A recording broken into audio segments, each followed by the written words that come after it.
Douglas kala ko may kaguluhan, yung pala freestylean, merong kapupulutan.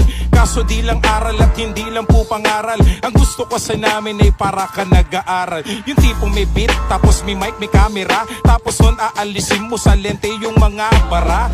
Ang tawag dun yung mga bara mo ay sobra-sobra, di na kailangan pa ng pare ng maniobra. Sawa na kasi ako sa puro patlang, sapat lang. Eh teka lang. Eh paano kung limitado lang yung gagamitin ko, tapos yung mga direct hindi na uulitin to. Yung pag sinabi mong Roberto, batang tundo, hindi po pwede na basta-bastang tapakan ninyo. Kasi kapag kami lumalapag lahat kumpleto to, na para bang kargada na ginigiba yung bahay nyo. At